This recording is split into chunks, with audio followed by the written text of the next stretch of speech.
Hello and welcome to Politics Today, reaching you live from our global headquarters here in the nation's Commercial Net Center, Lagos. Happy New Year. It's a brand new year. We made it into 2025, and I hope that this year is going to be better for you than last year was. And we've seen a flurry of messages from everyone. I'm sure you got messages from your family, your husband, your wife, your spouse, your friend, your colleague, your associate. And so are the leaders as well. The leaders of thoughts, political leaders, traditional rulers, and even religious leaders have also been sending messages. But let's begin with the president's message. He said, as we usher in, Nigerians usher in the new year with prayers and thanksgiving, the president is actually looking forward to what he considers a brighter 2025 for the nation. In the New Year message, President Bola Tinubu says that as 2025 dawns, it brings many hopes, aspirations, and prospects for better days, and he says, by the grace of God, it will be a year of great promise to fulfill collective desires. Though 2024 posed numerous challenges for citizens and households, he expressed confidence that the new year will bring brighter days as economic indicators point to positive and encouraging outlook for the nation. Fuel prices have also gradually decreased, and the naira has strengthened against the US dollar, bringing greater stability. Those were some of the thoughts of the president, but we just showed you in a flash. So let's go back to it. Some of the highlights of the president's messages, if my producer can get it for me. Yes, so if we hold this, it talked about optimism for 2025 economic outlook. He referenced the performance of the stock market, if we can stay on that old slide. Of course, he also talked about boosting food production, local food production, and FDI surge. He talks about targeting inflation at 15%.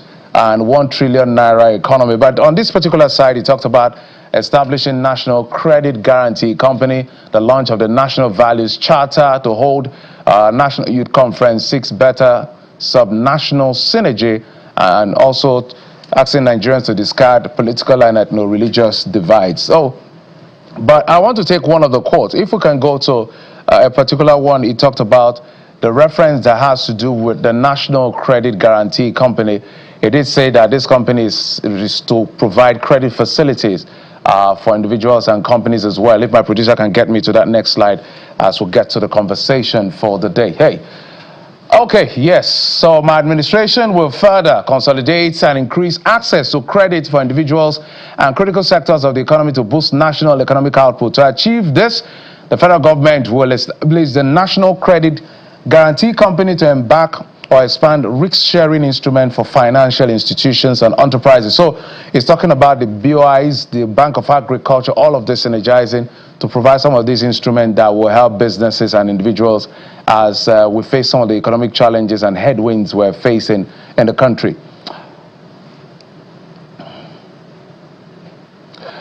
So I just needed to touch on a few things. We're going to delve deep dive into that, some of the things that the president said with my guests. I have 2 segments today. One has to do with the state of the nation. We'll piggyback on what the president says, look at the oil industry, what is going on in that sector, and the economy in general.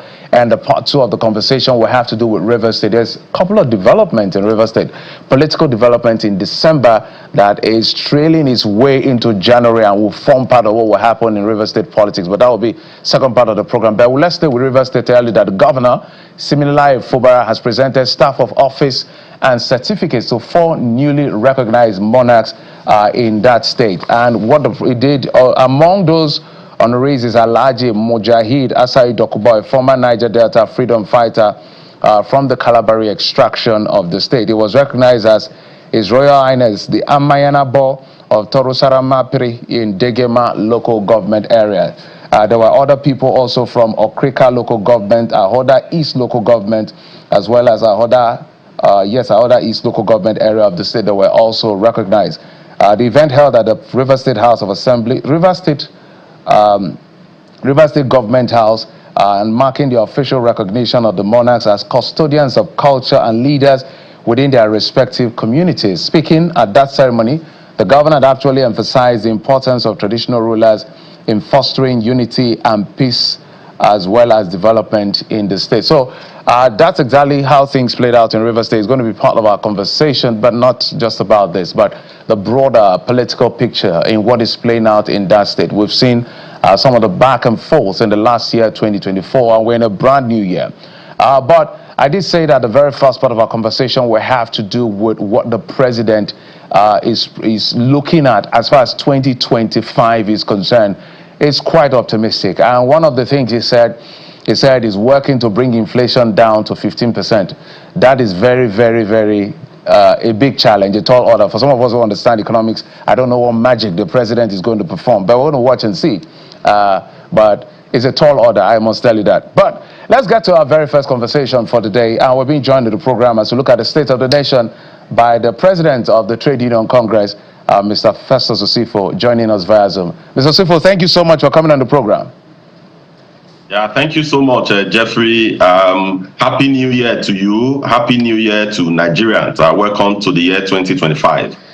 All right, so there's a lot to unpack with you, Mr. Osifo. So, but let's begin with where the president stopped. I'm sure you would have read his message. Loads of optimism. He's been consistent in his message. We must give him that credit. He's been bold. We must give him that credit. But Nigerians are not happy with the way things are playing out. So what do you make of this latest message from the president? Yes, Jeffrey, it is the function of the president. You know, the president of a country is the chief salesman of a country. So it's his function to give us hope. Is the function, it's his own primary responsibility to lay out the message that he has laid out, to paint a very bright picture, to paint a picture of a lot of goodies that could come in 2025. So he has done what any president in the world could do. So it is normal for the president to paint such picture. But in also painting that kind of picture, we have to also be realistic. So generally, from listening to the statement and reading through it, over and over again, we could see that a lot of things were painted with optimism. That is what the president should put out there. But for us, looking at it, because when we are looking at statements like that, we look at how will these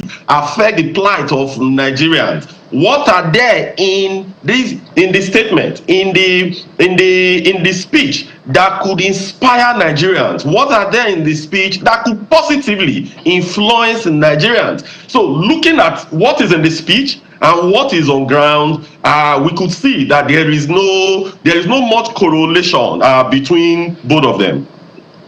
So do you think that the president, in your view, so I would like to take your mind back to the what do you call it now, the media chat he had, and then this particular statement. Those are the two most recent, besides his remarks concerning the Warri Refinery that came on stream. When you look at that media chat and you look at this statement, some people are saying the president is not in touch with reality. Is that what you see? Or he just has to keep this picture going that he wants to see? Yes. So what I think is happening, because when I listen to President of Nigeria, what I try to do is also to look at the statement that is made in similar scenarios across different governments in the world, from African government to European government to American government. You could see a lot of similarities in it. Even when the people are passing through hardship, even when things are very, very difficult, in most cases, the commander-in-chief will always come and paint a picture of things that are going really well. I could say that from the media chat that we've also played, times again, we could realize that, that yes, the president was doubling down in some of the policies that he has put out there. But looking at it deeply, we all know, Jeffrey, between you and I, the Nigerians know clearly that a lot of these policies has brought about challenges, have brought about difficulties that we are facing today. Jeffrey, you say it over and over again. Our inflation rate today, you say it over and over again in your program, and all your guests and all the economic analysis, the financial analysts, they've all come to the realization that it is the policies that have been brought about by the government that has led to the challenges we have today. That today our exchange rate is about 1,600, depending on the parallel market or the NAFEM or NAFEX. It is also these policies that has also brought about the inflation that we have today. So in reality, what the president has said is trying to inspire hope But that hope that is trying to inspire, it is not really in tandem with what we have currently in our economy. But in all reality, Jeffrey, government all over the world, that is what they always do. They come, even when things are hard, they will try to tell us that there is a better tomorrow. But what we now look at is, what are those things that have been lined up? What are those parameters, or what are the things that are being done to stimulate the economy, so that we will be as optimistic as the commander-in-chief is or was, as the case may be. So in this case, what the president has lined up, we've been told, for example, that inflation is going to come down to 15% 2025. We've been told, for example, that our crude oil production is going to rise to about 2.06 million barrels per day. We've also been told as well that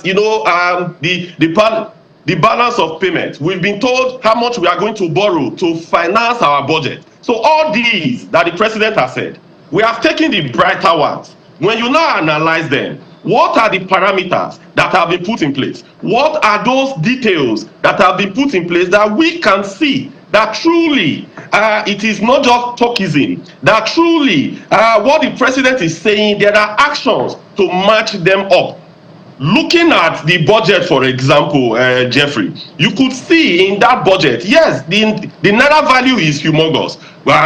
We've all said that compared to the dollar value, that of last year is even much more better. But Jeffrey, in Nigeria as a country, we don't have a business of having a budget size of $30 billion. $30 billion budget, let's assume that you pause corruption. Let's assume that nobody steals $1 from that budget. A $30 billion budget can lead us nowhere.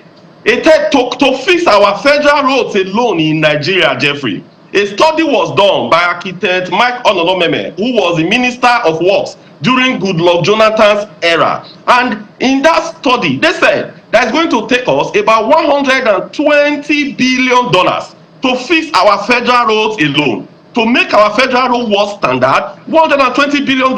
So if our budget size is $30 billion, Jeffrey, what that means is that we're going to need 4 years without paying salary, without fixing education, without fixing health, or doing any other thing to fix only our roads alone. Jeffrey, if you go to other African countries like South Africa, their budget size is somewhere around $128 billion. And they are still struggling. So what that means is that Nigeria as a country, we must have a conversation on how to grow our revenue. With the current revenue that we have as a country, it really leads us nowhere. Yeah, Mr. Sifa, I'm happy you mentioned a few things. So let's play with the numbers. So for instance, they've talked about using about 15 trillion to service debt. If you add a recurrent to that, that will consume almost 30 trillion of almost 50 trillion naira budget. So if our revenue is 34 trillion, our revenue is almost gone with just recurrent and debt servicing alone. Then we have a deficit of 13 trillion that will be funded by borrowing. The whole issue of trade surplus for me is money illusion. It's not necessarily growth per se. It's not like 10 more shops we're opening. It's more like there are still 5 shops, but because of the exchange rate, 5 shops is now producing what 10 shops can produce. So what we should be looking at, which is what I want to ask you and what your counsel will be to government, until production and productivity is increased significantly, there's nothing that is going on that will make any difference. Do you agree, and what do you think can be done? Yes, I totally agree with you, Jeffrey. Your analysis is spot on. So as a country, like for example, if you look at our GDP growth, as a country, Nigeria as of today, we are celebrating 3.46% GDP growth. Not at all. If those in the Western world are celebrating such numbers, their GDP growth, we will understand that because they are almost at the peak of development. But for a developing country, that is really abysmal. So for us, a lot of things could be done to unpack and rejuvenate the economy. Jeffrey, the quick wins that we could focus on is agriculture. The way we practice our agriculture in Nigeria, it is not how it's done all over the world. We don't have to reinvent the wheel. We have the land. We have fertile land. Even without fertilizer, some of these crops, they do grow. When there is synergy, we must sit down first to have agricultural development plan for the next 10 years. If we have such plan for agriculture alone, and we determine on how to go large scale production in Nigeria, I could tell you that in agriculture alone, we could generate over $100 billion per annum in the next 3, 4, 5 years. That is a quick win, Jeffrey. But Nigeria, we could feed literally the entire Africa. We have no business in importing any commodity from abroad. Jeffrey, if today, for example, if the loans that we are taking, if we channel it 100% to agricultural development, it can be done.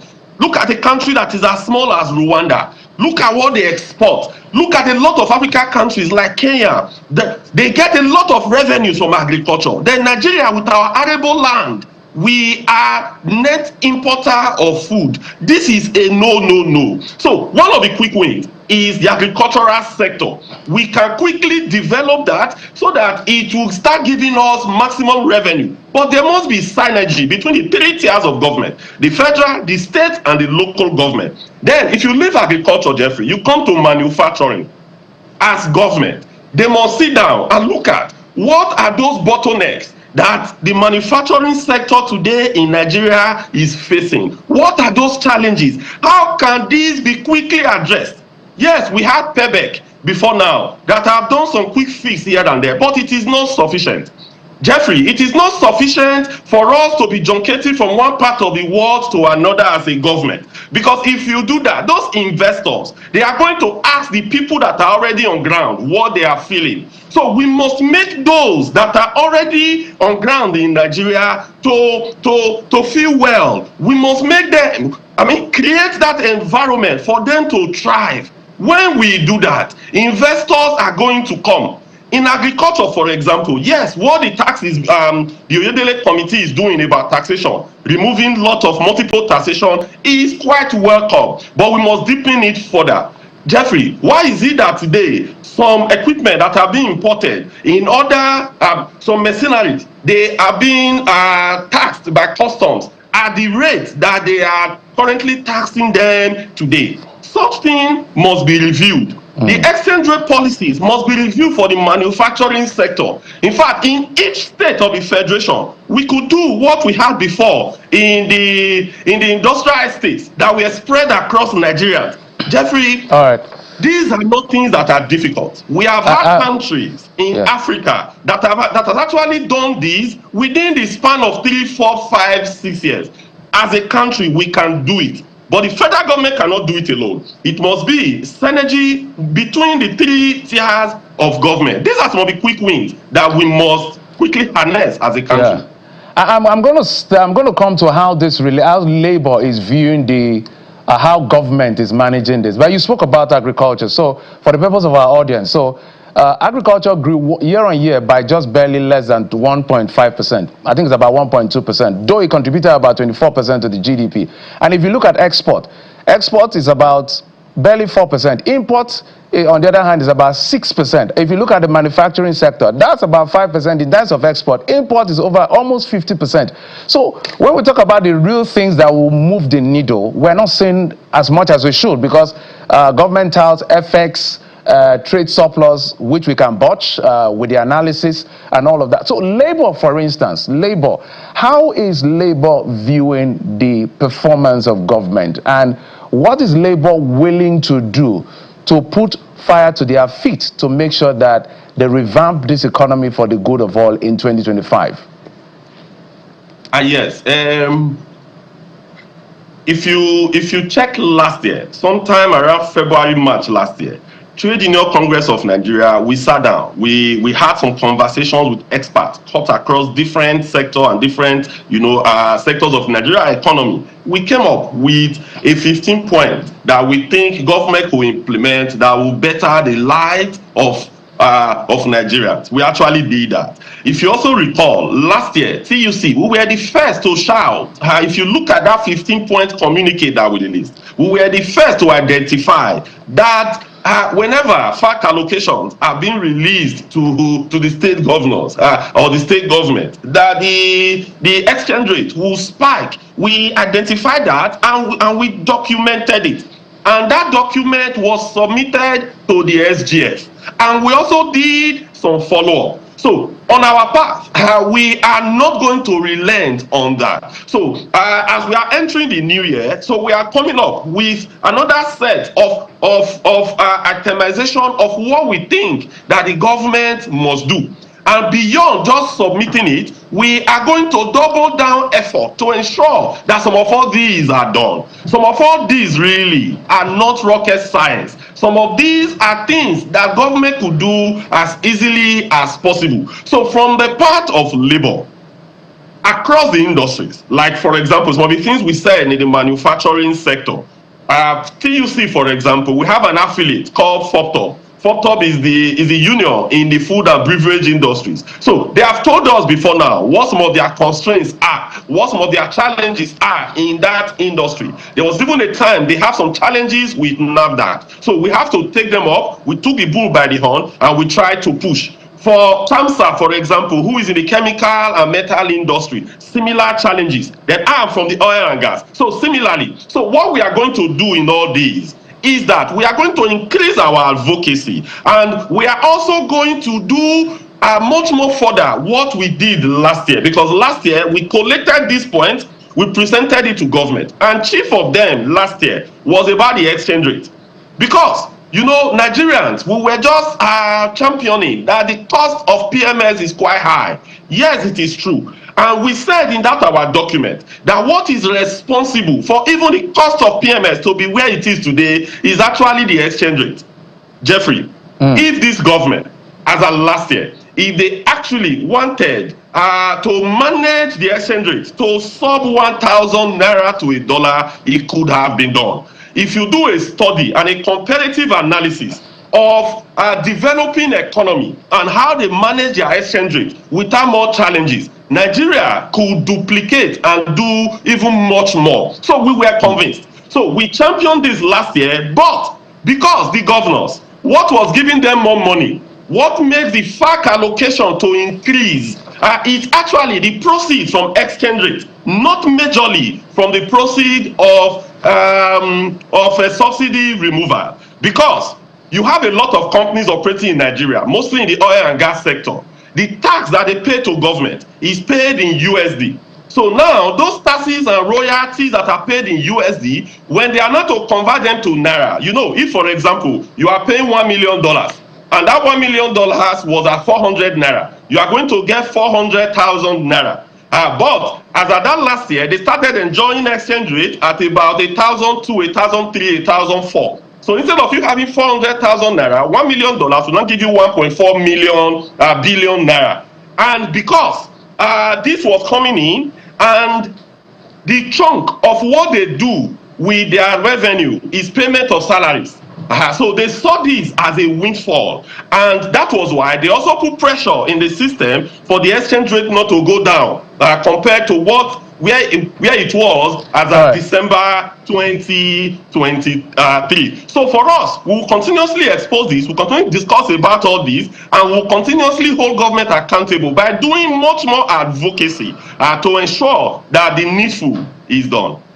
It's interesting that the people that should work for the interests of the people, from your submission, looks like they're the ones working against the interests. It looks like they are gaining, so they just want to continue gaining. But is Labour ready to push for more in terms of minimum wage? Because I remember the words of Joe Ajero when he was interviewed after the agreement was made of 70,000 naira. He said, we accepted this with mixed feeling. And one of the things he revealed, I don't know whether you were in the room, so you let us know, he said, the president has presented a two-case scenario for him. I will pay you 70,000, and then PMS and all of that will stay where they are. Or I will increase fuel price and give you 250,000. So is Labour feeling like the president deceived them?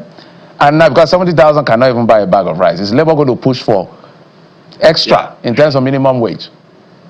Jeffrey, that account, as you laid it, I was in all the conversations, I was in all the meetings. So that account, as was pushed, was not exactly the way it was said. But again, not exactly the way you have stated it now. But overall, in all this, Jeffrey, what we are pushing for from Labour is that instead of you to wait for 5 years to increase minimum wage, you will now look at the inflation of the last 5 years and try to do some adjustment. Why can't we be reflecting the inflation on an annual basis, for example? So we have entered January 2025. So by 15th of January 2025, the National Bureau of Statistics is going to release the inflation figure for December. So what we are pushing for as Labour is that if, for example, the inflation figure is 35%, apply that 35% on the 70,000 naira minimum wage, so that it will become reflective of what the true value is. Then when we get to 2026, you will also do similar application. So that is actually where what we are pushing. We shouldn't be waiting for 5 years, but in the new act now, 3 years for us to do those adjustments. We could be doing them systemically by applying the inflation as at December the preceding year to what the minimum wage is. So this is part of the position that we are also going to canvass this year that we have entered now. We started the conversation last year, but we will continue it, in 2025. All right, so we're going to wind down. A few more questions, Mr. Sifo, and thank you for coming through. Can Nigerians trust Labour again? I use those words deliberately because it looks like a lot of our institutions are suffering from crisis of confidence. I can go from police to INEC to the judiciary to NNPCL. I'm going to come to that as well. But let me start with, because you are in the oil and gas sector, my last set of questions has to do with the oil and gas sector. Can Nigerians trust the organized labor again? But I can tell you for free, Nigerians don't seem to trust you guys anymore, with the greatest sense of respect. Jeffrey, you don't blame Nigerians. Don't blame Nigerians because first, Nigerians, how many Nigerians truly understand the process of collective bargaining agreement? Jeffrey, collective bargaining agreement is actually subjected to some science, right? Or in some cases, some art. Let me give you an instance. If you check the minimum wage as at 30,000 naira in 2019 April, if you adjust for inflation in 2020, 2021 April, 2022 April, 2023 April, till 2024, when the new minimum wage was signed, Jeffrey, go and take what the inflation was within this period I have just enumerated. When you adjust it to 30,000 naira, you are going to come to somewhere around 74,500 naira. So now, when you now go into negotiations, you are going into negotiations based on the statistics that government institution has provided. So when you do those analyses, so if we had gotten 74,500 naira, we would have achieved 100%.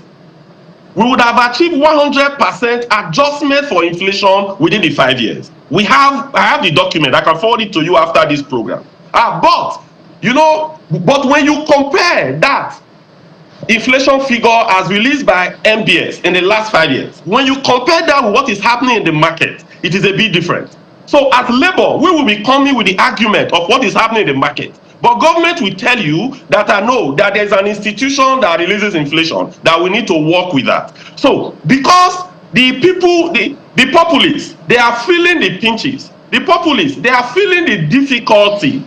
So they could react in any way that they deem fit. So we don't blame Nigerians in any way. But overall, there are some of all these passes through a lot of conversations that ended us, for example, in where we dropped the minimum wage. So I know you are very good with data. You could go back before, after now, and do the analysis, and I could forward you the document. So, but this is where the catch is. This is where the catch is. Let me end here, Jeffrey.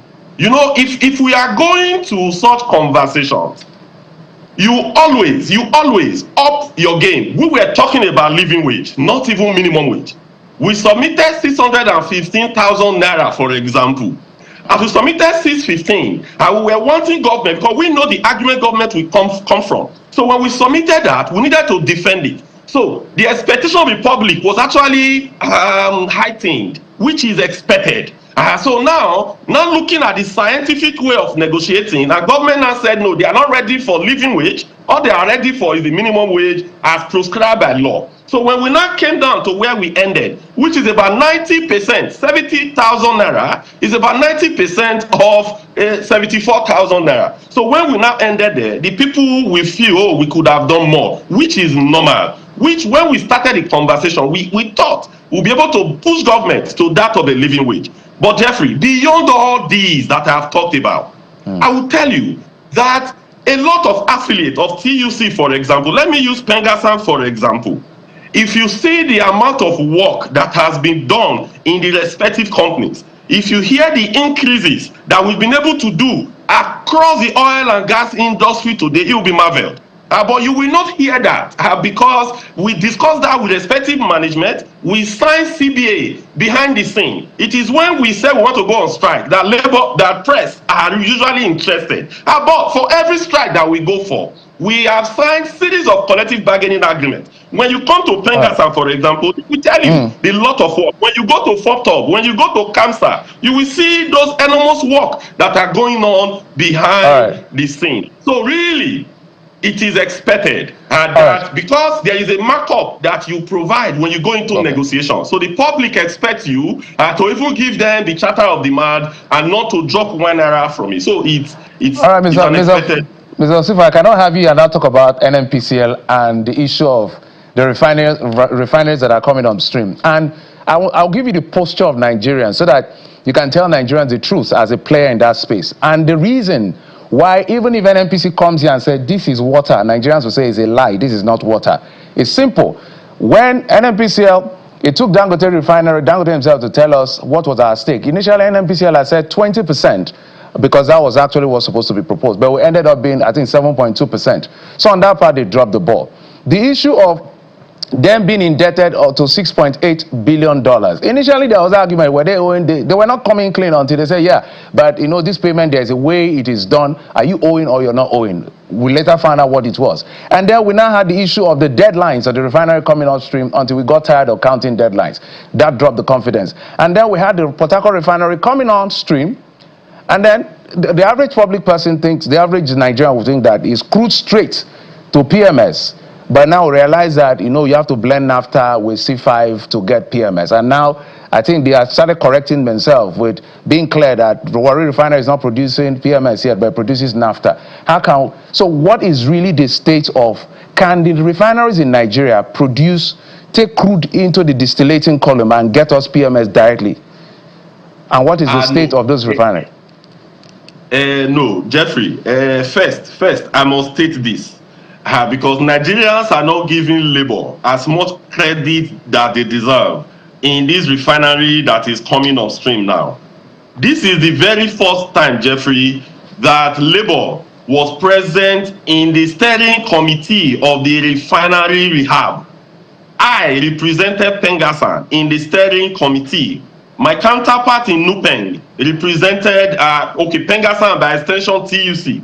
Then my counterpart in Nupeng, he represented Nupeng and NLC in the steering committee. Jeffrey, I could tell you the amount of value that we brought into it. And chief among the value was when they were about to borrow money from Afri-Ezin to maintain these refineries. We insisted that that money should not go to CBN, that money should not go to Federation account, but the money must be kept in escrow account, where they will be drawing the money according to the work done so far. So it was because of that. Just imagine if the money was in CBN, you've heard all the shenanigans that took place in the CBN under Emefiele. So imagine if that money was in the CBN, this rehab today would not have been where it is currently. So I feel that we don't get as much credit for that, but that's fine. But coming to the distillation, Jeffrey, I'm a mechanical engineer. By God's grace, I'm a petroleum engineer as well. and I have a very deep knowledge of some of how these operate.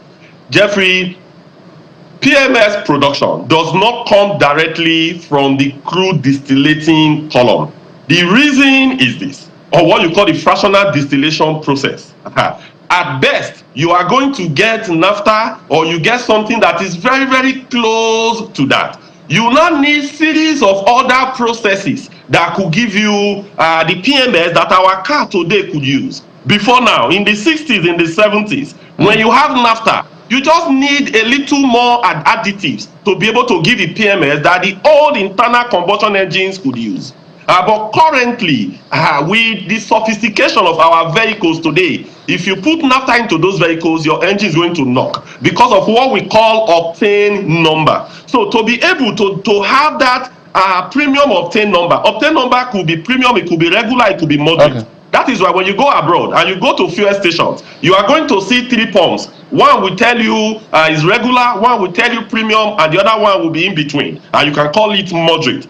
Because that naphtha is taken into further processes in order for you to obtain PMS. And chief among them, like in the Port Harcourt Refinery, there is a unit there that unit is to produce reformate.